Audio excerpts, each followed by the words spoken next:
অনেক রোদ।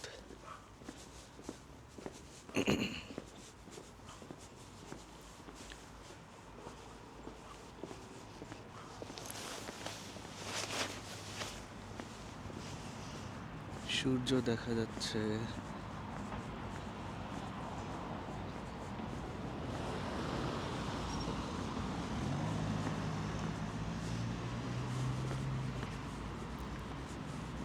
তো চেকে সবাই এভাবে গাড়ি পার্কিং করে রাখে। বাংলাদেশে যেমন বাসার নিচে -2 বেসমেন্ট, গ্রাউন্ড ফ্লোরে গাড়ি পার্কিং, এখানে এই সিস্টেমটা নাই দেখলাম।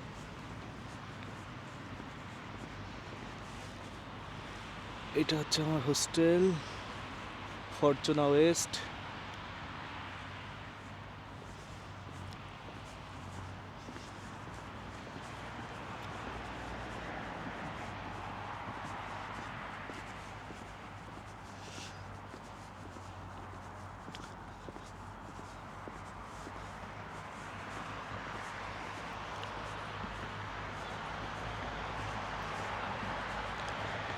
বাস স্ট্যান্ডের দিকে যাচ্ছি।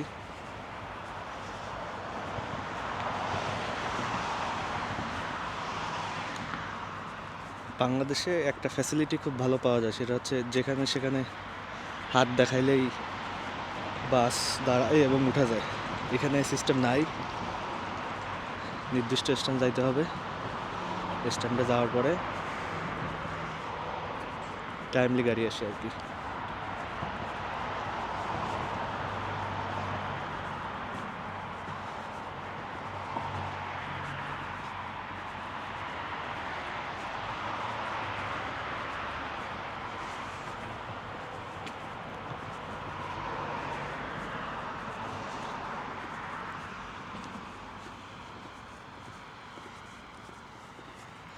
আহ 9 নাম্বার আসছিল, চলে যাচ্ছে, অনেকক্ষণ ওয়েট করতে হবে আবার। যাচ্ছে, আমি যাবো টেস্ট করতে, শপিং করতে, কিন্তু 9 নাম্বার, এই যে 9 নাম্বারটা যাচ্ছে, এটাই যাবে আর কি। একদম আমি যেখানে যাব খালি ছিল।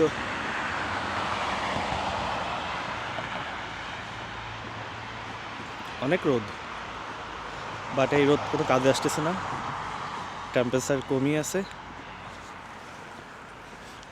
সম্ভবত 5 ডিগ্রি, 4-5 ডিগ্রি হবে আর কি। রাত্রে হলে মাইনাসে আসে। এই মাসের মাঝামাঝিতে টেম্পারেচার কমে যাবে।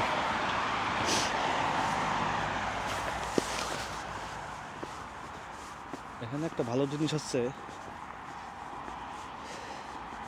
কেউ বেপরোয়া গাড়ি চালায় না। আমি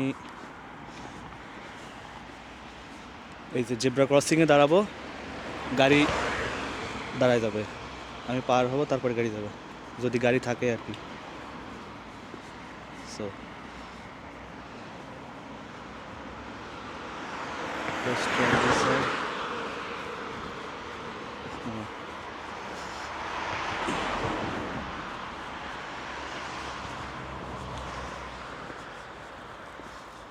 9 নাম্বারের জন্য ওয়েট করতেছি।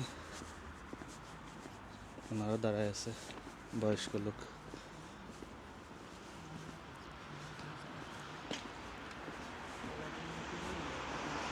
সুন্দর সিস্টেম।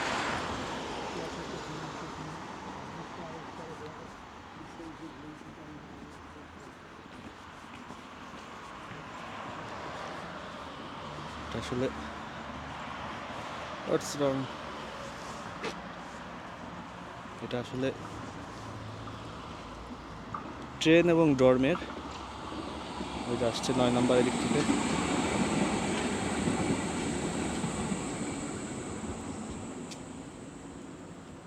সো রেলের মতো বাংলাদেশের,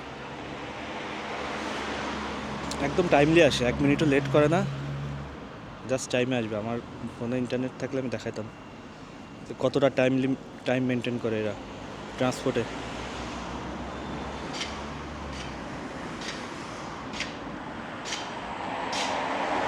সেপারেটলি এই পাশে হচ্ছে বাসের জন্য,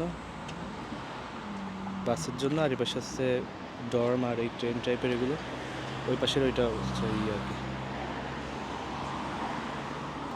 সো এই পাশ থেকে আসবে একটা, আসতেছে আমার মনে হয় না এটা।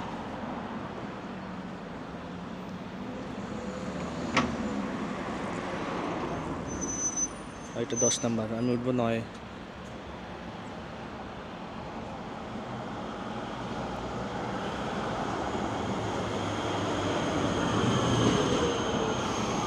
এটা 10 নাম্বার, 9 আসবে।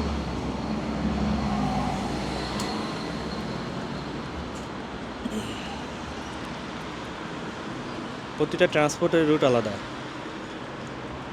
এবং এদের ট্রান্সপোর্ট সিস্টেমটা অনেক আধুনিক।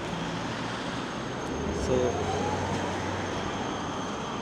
10 নাম্বার এটা নির্দিষ্ট রুটে যাবে, আর বাস আসছে 180, এটাই করে আমি ইউনিভার্সিটিতে যাই। আর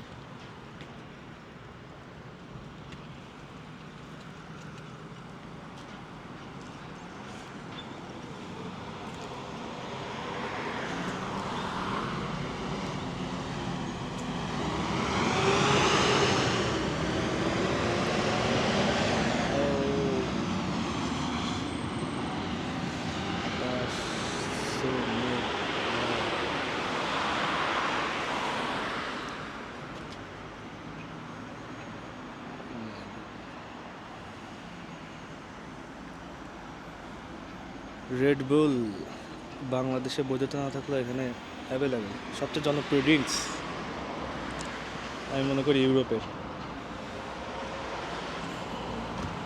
অনেকেই রেড বুল।